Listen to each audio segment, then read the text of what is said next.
All right. We're Here we live. are. Here we are. All right. It's launch week. Yeah. It's the beginning of launch week. So you have just delivered the the live, quote unquote, live event part of your Yeah. launch, right? Mm-hmm. And so that's done. And so now we are literally like right in the thick of it and moving into your quote unquote live launch, Yeah. where you will be inviting people into the program and uh, shifting into sort of sales mode. Mm-hmm. Exciting. Yeah. Yes. So, why don't we kind of recap what happened this week and some of the things that we had realizations around and the work that you've done and some of the big kind of ahas. So we did a live roundtable that was involved. Basically, it happened in a Facebook group, one of the Facebook groups that we're going live in right now as we speak. And it was designed to just be an exercise to help people get started on their first step towards what I'm helping them do in the membership, which is to um, take the next step on their career journey and kind of lead them to that next stage of their career, and really help them to kind of go on their leadership journey. And that I think we've discovered a lot of things that were not communicated very clearly during this week. Namely, calling it a round table, I think was a little confusing, and so I think we uncovered that it is a. I think we created some good tools this week that can be used in other contexts, but this probably wasn't the best mechanism to use at this point to enroll people in the program. So we are revamping after this week, but really we don't know anything because we haven't really, a lot of people haven't seen the enrollment page yet because we haven't really gotten to that point. So we need to get that in front of some people and see what the interest is and kind of get the first round of people going in the program, and also find ways that are going to reduce the friction in the process of getting people enrolled. I think it's an issue of friction and communication, and I think maybe a little bit of messaging as well, but a lot of communication and even some design elements as well that are need to be fixed in order to make it more clear and easier for people to move on to the next step, all the way from, from like add to opt in to enrollment. And we've also talked about it from all ends, like from them just hearing about me on the internet versus what's going on in my program and how I'm guiding them through the program. So that was something that we did. So it's just communication at all stages of the process. Well, yeah, and I think that whole like the whole thing we talked about before, that this is a new offer for you and it's the beginning, Yeah. right? And so this is all sorts of curiosity and all sorts of good information that we're getting from the launch activities, and that is going to inform how you structure things going forward. And so everything from the ads, from the sales pages, from the emails, like you have access to so much data and so much information that we can make those shifts and we can notice where things are, like for example, if you have an email that is getting good open rates but no click-throughs, then we know that there's a messaging problem inside the email. Whereas if we have great click-through from the emails and lots of visitors to the landing page but really few conversions, then we know that there's an issue on the landing page and we can continue to peel back the layers there. And I think that that's the sort of data-driven approach to your launch is going to be really helpful for us, right? Mm-hmm. Yeah. Yeah, and being able to pinpoint where those things are, I think that just takes some experience and some curiosity and that sort of thing. But yeah, so you went live with your quote unquote live event, the roundtable this week, and I think what we've learned is that the roundtable may not have been the right name for it, but you actually have content that's really good and now can be reused inside of the membership.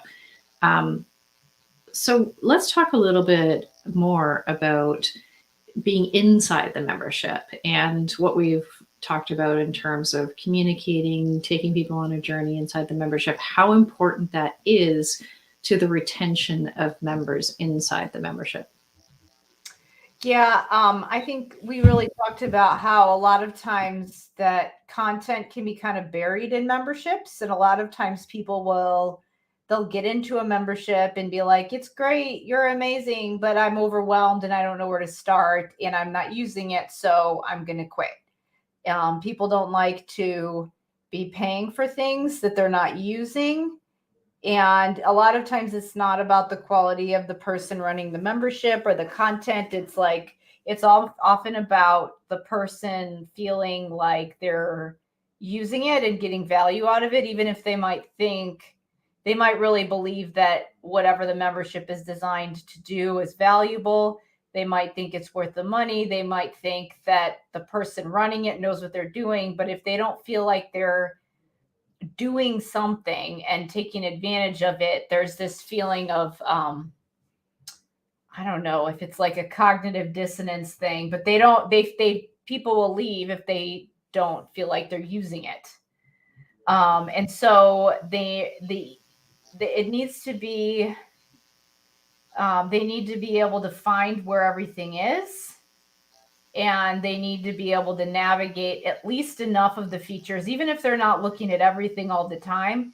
They need to feel like they're participating and engaging enough that they keep coming back. So that's part of what we're figuring out. Yeah, it's really an art form. I mean, I work with a bunch of clients who have memberships, and there's all this psychological stuff that goes on. Like a lot of membership owners think that if they just produce piles and piles of content, that's going to make it seem really valuable to their members. Except the problem is that those members look at all this content, they're like, there's no way I'm ever going to get through any of this, and I'm always going to feel behind, and that's kind of a really crummy way for me to feel. So actually, the way that we structure the information, you can have piles of content, but the way you structure it and lead somebody through it makes a huge difference and is actually super important. And so we did some work on that, and we did some, and also going there and being hit with tons of options. You don't want to give people too many options because then they feel like they don't know where to start. And so they'll be more likely to leave because they're kind of like, I don't even know where to begin. And so we created a little bit more of a journey or a path. You can still choose your own adventure, but it's not like things are being released in a certain order. Mm-hmm. But somebody walks in and like immediately they're like, okay, I get where I'm supposed to go. And that way I can sort of section it off in my mind. I know that today I'm going to start with this section, and then maybe tomorrow I'm going to start on this section, or maybe like next week, that's when I'll set a goal for myself to kind of work on the next thing. So that structure inside the content is just as important to the content and the copy that we have outside the membership, mm-hmm. right? Yeah. So you made some changes and some shifts to the way that you have structured things inside the membership. Do you want to like walk through those a little bit?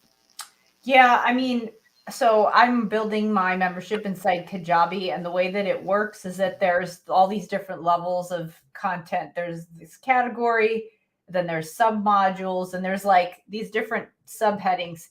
And the way that I was organizing it, I thought made sense, but then the way that it actually looks from the customer end in the dashboard just looked like a bunch of just like a list of stuff. And the way that the design of the actual program it was kind of hard to lead people through. So we just did some really simple things that we could based on the functionality of what we can do within the software to make it a little more clear. Even though we didn't have, we couldn't do exactly what we wanted from a design standpoint. We just labeled things a lot more clearly. We even just put some text directions in different places, like step 1, do this, step 2, do this. If people watched the videos in order and just went one step at a time. And if they watched the welcome video at the top, they would know what to do. But we put it in various places in different formats. So it's explained in the videos, it's explained in text. So because I think before what I would do is that I would have everything explained somewhere, but they wouldn't necessarily know that all of those things were explained in that video at the top there. And so if they skipped that video, they would be totally lost. And not everybody is going to watch the video. Even if I send them an email and tell them to watch the video, they're not going to all watch the video.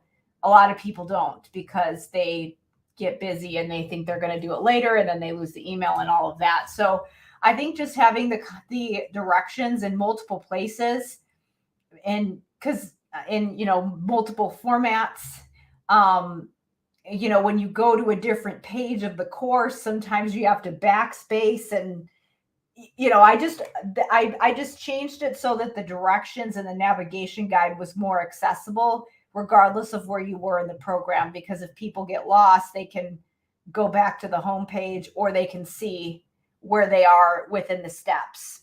So, I added welcome video, navigation guide, detailed navigation guide on the main page.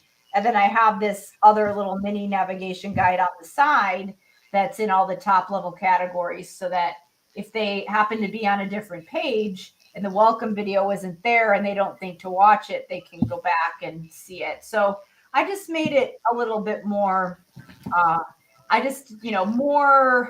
more accessible on more pages. It's kind of just in their face in more places in different formats, so that if they skipped a video that has some kind of important information, they can get it in written form and know to go back to that video or whatever, go back in the steps.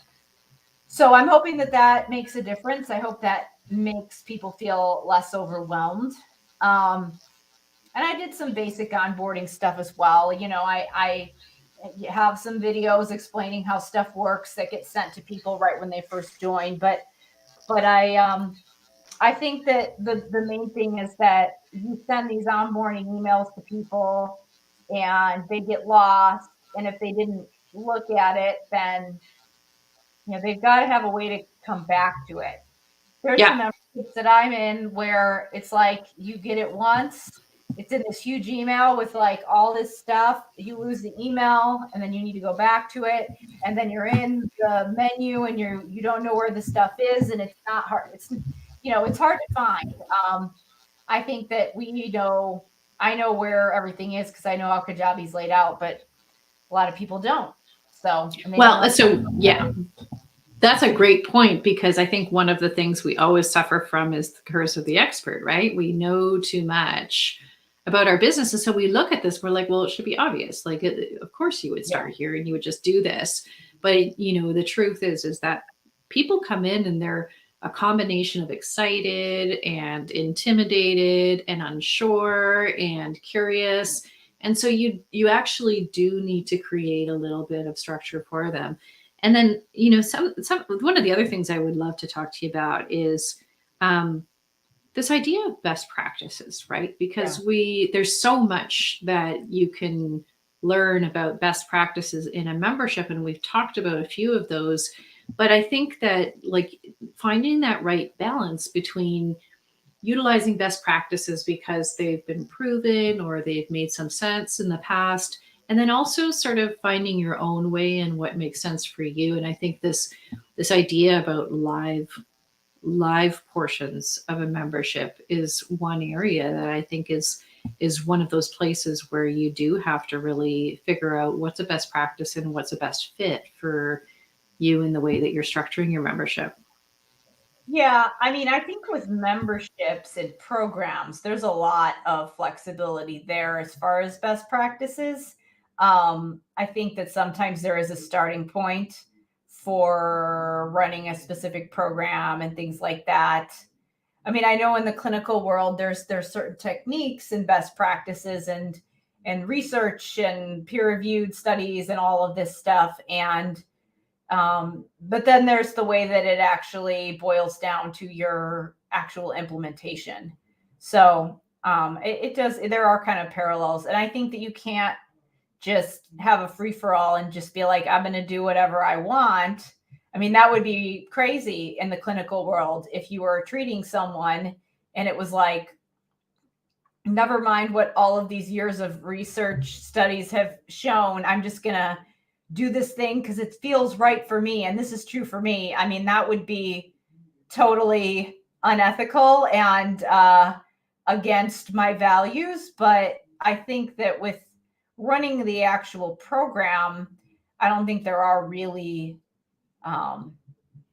isn't really one way to do it. Now, I think with the marketing, I think we've kind of went in with like, it's going to be different and we don't have to follow the same templates. And I actually think that I shot myself in the foot a little bit from that standpoint, because I do have a lot of strategies that I've used from a marketing and enrollment standpoint that I know how to do that I just didn't do here. And, if things aren't going the way that I want, it's like, well, I know how to do this and I didn't do what I know how to do. So from that standpoint, I think that there's a lot of things where I'm like, you know what? I tried to go against the grain here and this doesn't make any sense. It doesn't make sense to reinvent the wheel. I'm making more work for myself. I'm making it, I'm overcomplicating it. Little things like how you write your headline and how you design your page and what goes on the page and how you explain your program, that kind of thing. I think that I probably am going to go back more towards best practices from that standpoint. But within the program, I don't think I have a specific, one best practice that is like, especially with running the engagement and the calls and, the way that people consume the content. Even though I do think that we did follow some things with giving people a roadmap, that's a best practice. Even though a lot of people don't do that. Some people are like, here's everything, So I think that we did follow a bunch of best practices, but then there's a couple other things where we're like, how does that look for us? Or how does that look for me? Does it have to mean that we get on a Zoom call and I life coach them or whatever, or do whatever, get them past their limiting beliefs and stuff. Like, I'm probably not going to do that format, but not that that's the only format and best practice, but that's what some people say that you should do. But yeah. And I mean, like, I'm a huge fan of building a business to suit you. But the caveat on that is that, you also have to, if you want to be successful or get new clients in or whatever, you still have to meet some criteria that will, like, you can't just go off and like not talk to anybody and expect other people to like, become part of your audience. But I think you can look at the things that are available to you and say, well, this piece works for me and that piece. But I think there's like a parallel path there too for your own clients, and they're certainly working within some constraints. But I think everything that you're teaching is about understanding where you can innovate and where you can take your own path and where it does make sense to follow your instincts, right? Yeah. Mm-hmm. I mean, there is room, and I think that's one of the things that you're hoping people believe is that there is room to.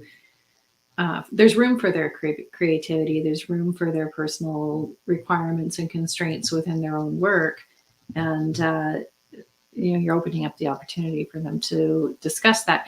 Now, in order for you to make changes into the structure of the membership, I think you have to go into it with a mindset of like, this is my best guess right now, but it's also okay if I make some shifts or I make some changes if it's in the best interest of me, not me, but you saying me. And it's also in the best interest of the members, right? Mm-hmm. Yeah. So we had this long conversation yesterday about calls. Yeah. And there's like specific constraints for your audience group. Yeah.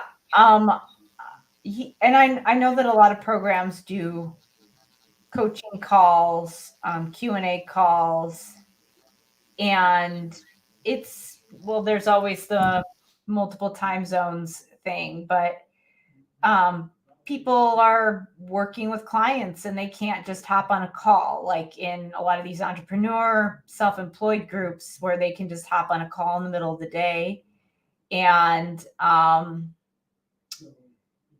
so that leaves the evenings. But even when I've done evening calls, a lot of people have little kids, and families, and that's bedtime. And so finding a time that works for everybody to get on a call, and um, people wanting to get on calls consistently is, I think it's a little different. I think that I don't know if this is just there's the issue of they're with clients, they can't get on a call in the middle of the day. That is something that's specific to the people that would be joining my program. But the other thing is that I think in general, I guess I would challenge the assumption that people always want to get on a call. And I don't want to get on a call if I don't have to. And if something can be achieved in another way more efficiently, then I don't want to, I'm kind of burnt out on Zoom calls. I'm even more burnt out on Zoom calls after the pandemic than I ever have been. And I think that a lot of other people feel like that as well. And a lot of people, when you do kind of an open Q&A and it's like, let's engage, people don't want to do that. They just want to go get their stuff done. I remember my building principal that I used to work for in the schools was like, like when you go to those professional development seminars, they always try to sell it like, this is going to be so interactive and great, and you're not going to be lectured at. And she was like, oh my God, I don't want to do that. Don't make me talk to people. This is the principal who's like leading the whole building. She's like, she doesn't even want to do that. Like, where it's like engaging just to engage. And so I think that people like that, where they will come to a meeting, they will come to a call, they will do whatever it is if it has a purpose. But we don't need to just do a call just to do a call. Like it's honoring people's time to really think about the way that you're delivering the content and the interaction. And I think offering it, if people want to feel more connected, sometimes it does make sense to actually have a conversation with someone. But I think people get burnt out on it when it's too often and when there's not a specific purpose. And so we're just, I guess I'm just trying to figure out how to navigate that and make it useful for people. So we're not just like, come on a call and ask me questions, because that just doesn't work for my audience. Like it just, Yeah. don't do that. They don't want to show up and just ask questions on a call. A lot of times they don't even know what questions to ask. They need a little bit more guidance. Yeah. To actually ask a good question. They know that they need help, but they don't even know where to start. And I think that there's this pressure. I was thinking about this. There's a person that I follow who I love his work. And he was like, what would you do if you could get on a call, or like if you could just like have coffee with me for 15 minutes? And I'm like, that has me breaking into a cold sweat. I think he's so awesome, but it's like, oh my gosh, 15 minutes. And I have to figure out how to make time with that 15 minutes. And it's so much pressure to use that time the right way. So I don't know. I think that sometimes you like just your idea of what is valuable in these types of programs and what's actually going to help people move forward. I don't know. I think you need to just be mindful of it.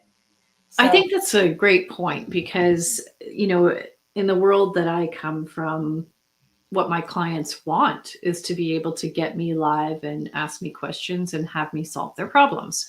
But in other scenarios, and I do recognize that that's also challenging for people. I used to coach in a big group program, and all these ladies would love to have some help. They would love to have someone go, but they wouldn't like sign up for a hot seat because they They didn't think they had the perfect question. Whereas I'm sitting over here going, oh, just tell me what's going on and we'll figure it out, right? Like that was so foreign to me. But that was really one of the limiting, like they didn't even know where to start.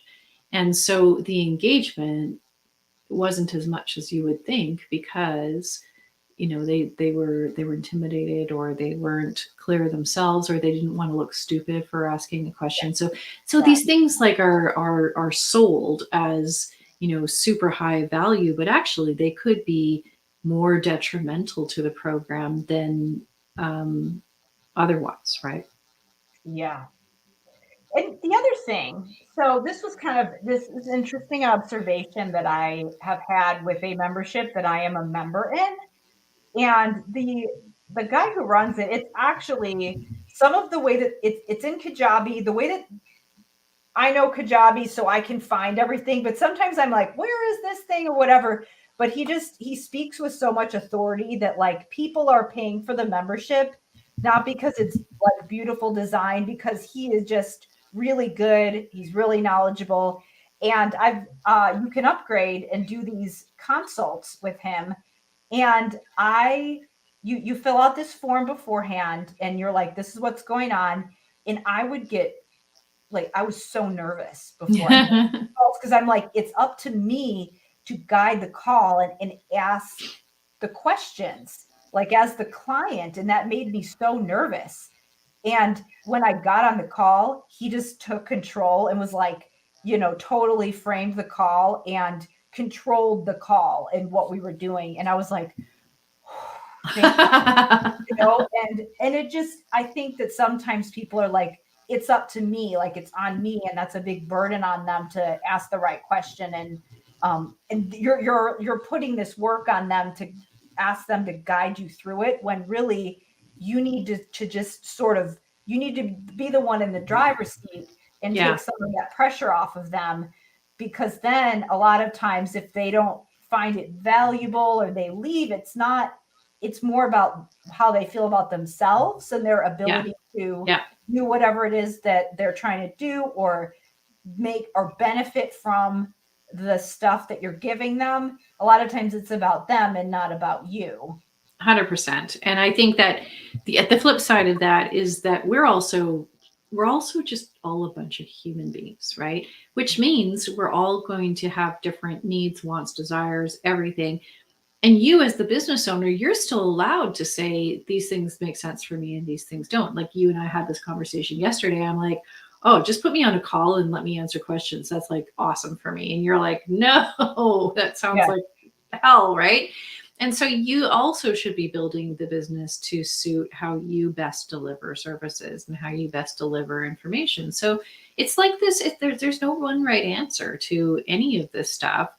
And part of it is getting in there and delivering and being active in the membership, and then figuring out what works for your clients and what works for you and what's that sort of nice, happy medium. Yeah. I think that the container matters with the question thing. Depends on the questions, like total unstructured questions. That's stressful for me too. Yeah. But if it's guided and I know the topic and I know that I'm going to be able to, it's always important for me to feel like I'm being valuable to people. And when you're like, I have no idea what they're going to ask me, I don't know if I'm going to say anything useful, that doesn't feel great as well. But when there's a container, it's like, I'm good in here. I know I can really give you something valuable and guide you in the right direction here. And so that is going to be something that is better for everybody. Yeah. And I think that that's going to evolve and grow as you continue to run the membership and be part of the membership and give people opportunities to sort of feedback as well. Yeah. So things go live very, very shortly. I mean, they are live. So. Yeah. I mean, they're live, right? And the invitations are going to be sent out over the next week on a pretty consistent basis. And I think it's going to be really interesting to see who joins. Yeah. Because I think it'll be a somewhat different audience than what you have been inviting in before. And I think you're going to hear a lot of like good feedback and kind of get information from those guys as well. Yeah. I hope But so. most importantly, the topic areas and the sort of the gist of this offer is really kind of what you've been wanting to move towards for quite some time. Yeah. Yeah. For sure. So what's your read on the next week? Well, I mean, I have emails that are going to be inviting people in, and so that's the next week, and then I'm going to take a little break, focus on my language therapy stuff for a couple weeks, and probably work on a different mechanism to enroll people, to get people the information that they need in order to understand what the program is and what it's for. Get some surveys done to get feedback from people who were invited in, and just to see, if it was clear what the program was for, if it's, if they could understand what it does, all of that. Really just getting feedback on that communication before the enrollment and working on that. So specifically working on probably a webinar and some kind of an opt-in, like a lead magnet that is going to give people some ideas and information and lead people towards the membership. So it's really about what do I need to share with them to get them in, to catch their attention, to give them the information that they need to know if this is the program for them. So yeah, I'm kind of going back to some more traditional things. I'm going to do a webinar and a lead magnet, and kind of go with a similar setup that I have to the other side of my business, just obviously for a different audience, a different content area. And so the good thing is that I know how to use the software. I know how to do all that stuff. So that's nice that I don't have that learning curve of trying to figure all that stuff out. And I've got the tools already. I know how to do it. So I'm going to be giving that some thought and just kind of going from there. But it'll be interesting to see. I would like to get some clarity on the program itself, because I think that's going to help the all of these things that I'm working on. I think it's kind of hard to know what pieces do I need to pull out to share with people to get them excited about the program without really knowing what the most valuable parts of the program are. Yeah. At this point. And I think I think what's important is that you are, you're really listening, learning, watching, and making adjustments as you go, making micro adjustments, because that's what's real, right? That's what's real about any of the businesses that we're building, is that we just need to continue to be aware of what's happening around us, right? Mm-hmm. Yeah. Yeah. Yeah. And are you going to rest a little bit? Because this has been a lot of work. I mean, it has, but I don't know. Yeah, I guess. I guess I should do that. Yeah, maybe. Yeah. Yeah. I mean, I haven't been working. Well, I guess we did work a lot. We did work last weekend getting the sales page ready, but yeah, I'm going to take a little break on Saturday. So that's a day. Yeah. There you go. There's a day. Yeah. Well, it like, I think that's one thing for people to understand, especially other people building businesses, is that, yeah, we were making big adjustments to the sales page even a week before, because that's what you have to do when you learn and you gather more information. You have a better clarity. You're always making adjustments. You're always sort of following that and figuring it out. And I think that that's true in any sort of work that we're doing. And I'm even kind of debating on making a couple changes before I send it out tomorrow. I don't know yet. I'm going to sleep on it and see what I think. But you can. Yeah. Yeah. There's a couple things, best practice things where I'm like, we didn't do this. Maybe we should. I don't know. Yeah. I'm thinking about it. We'll see. Anyways. All right. Yeah. Okay. So we've got an exciting week coming up, and the next time we talk, we'll have some results to share. Mm-hmm. Yeah. whether it's All right. numbers or it's Insight. feedback, insights. Feedback and That's right. insights on what Yeah. wasn't clear and what was. So Yeah. And then we just adjust because this is an evergreen program, so it's going to continue to live out there in the world. Yeah. Good. Okay. All right. Well, go and take a rest. A micro rest. Yeah. With your essential oils and your bubble bath. Yeah, that's totally me. Yeah. And then we'll just head straight into this, and we'll have some pretty interesting things to talk about next week. Okay. All right. Okay. See you All right. later. Here we go.